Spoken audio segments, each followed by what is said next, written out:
Hi everyone, welcome to my brand new YouTube channel. This is my first video.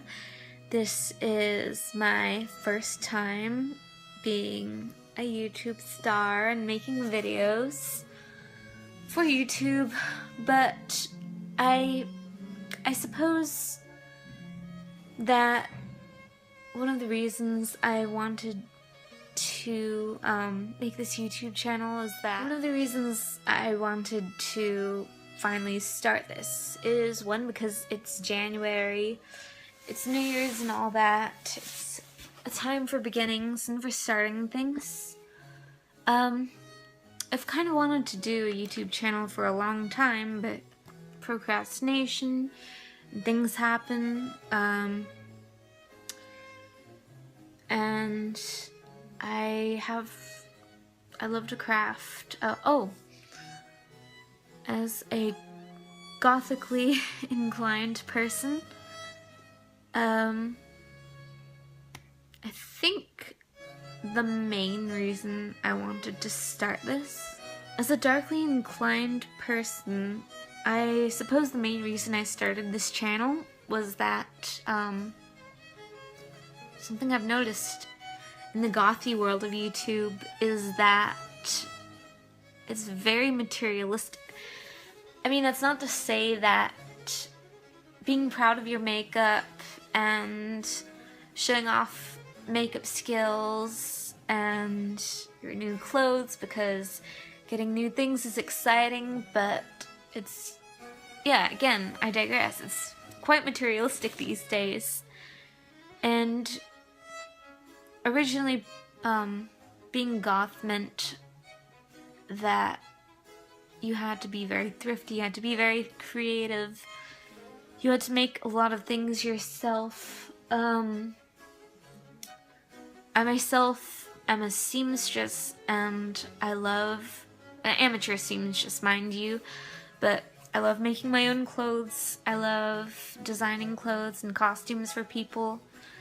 I've been commissioned a few times to create costumes for a few small budget, independent, little bitty musical theater productions, but it's a lot of fun. I love doing it. I made this collar a few days ago for the express purpose of showing it off on this video and showing what you can make with a dyed piece of scrap fabric, part of a skirt, and 3 chokers I ripped apart can make. Yeah, so on this channel I plan to do a lot of DIYing videos or documentations of my sewing projects. Another thing about the gothic subculture is that you can be goth for no money at all, basically. You can just stitch together a bunch of crap you find at the bottom of your drawer. You can dye something black, you can go to the thrift store. You don't have to get all this fancy couture stuff to be a true goth. I mean, I wouldn't call myself a true goth per se, because I sort of came through to the lifestyle through steampunk. That was my gateway drug to the alternative world, and I've wanted to dress this way since I was 12. Anyway, as a student of classical voice with little to no income, I just want to show that it's extremely possible to wear amazing clothes straight out of your imagination for as little money as possible. So on this channel you can expect a lot of like spoopy crafts and arts and crafts. I love to cook, recipes. Please expect lots of recipes. Anyway, I guess the big push to make this channel was meeting my good friend Adrian. Well, it's a funny story actually. As I've mentioned before, I'm a student of classical voice, meaning I am an opera singer-ish. My parents are classical musicians. I've been around the opera community for a long time. Oops. And I've been dressing this way and wearing crazy makeup and all that for a few years now. And for a long time, I've felt like I've had to sacrifice one or the other. It doesn't feel quite right. Because this is how I feel comfortable dressing. This is how I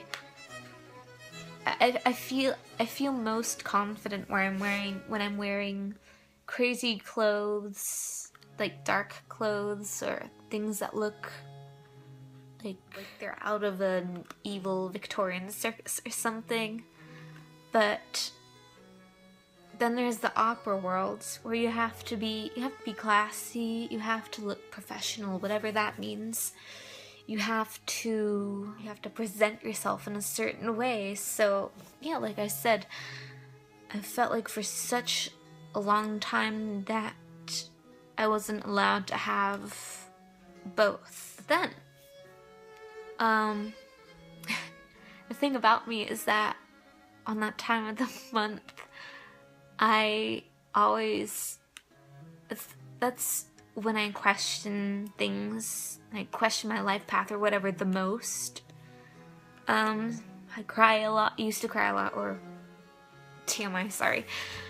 Anyway, so I was perusing YouTube, and one of my subscriptions, Elijah Resurrected, was a video about opera singing, which is very funny because I've never met another gothic opera singer or opera singer goth, so I checked it out. I watched all of those related videos, and I was just really happy to meet another person like this, and I feel so much more motivation and drive to go after it.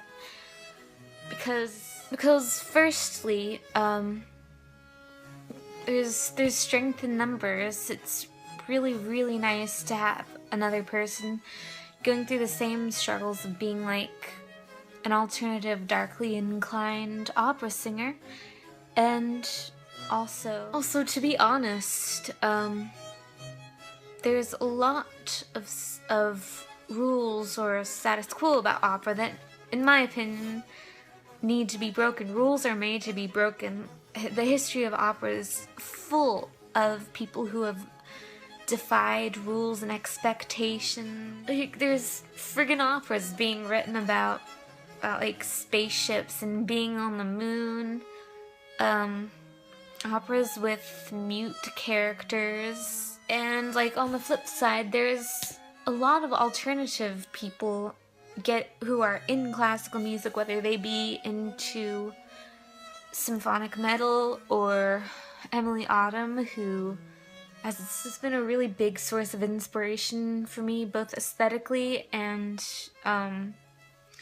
being an alternative person in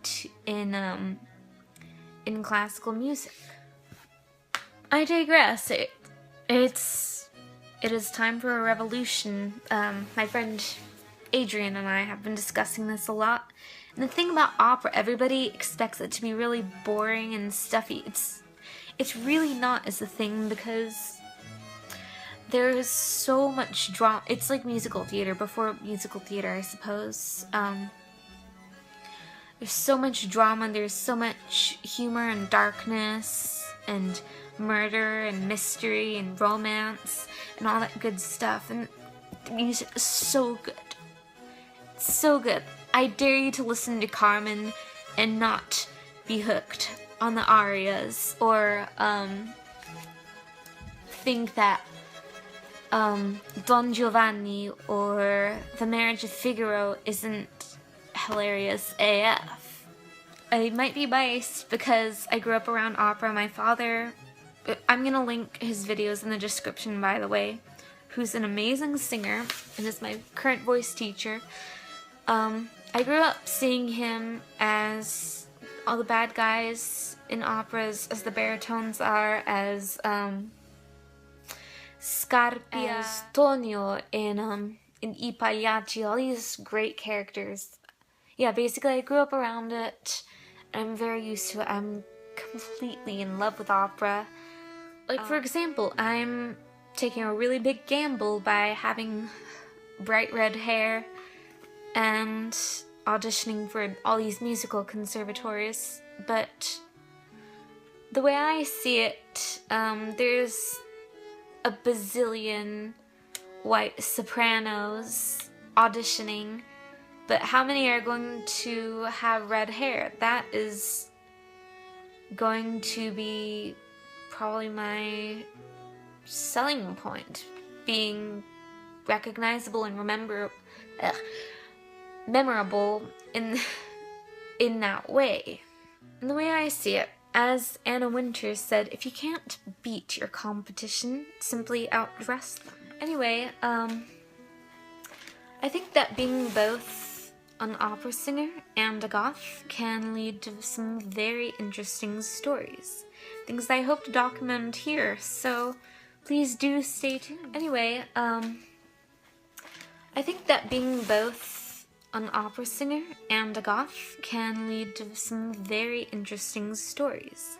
Things I hope to document here, so please do stay tuned. Along with flossing every night and painting the wall behind me with a painting of Cthulhu serenading a mermaid on ukulele, I hope to keep this channel as active as possible as I document my journey into opera singing and college life. I do hope you've enjoyed this video. Now, before I duck out, I am going to play a little something spoopy for you on the piano. Little Danny Elfman. Adrian, I'll see you later.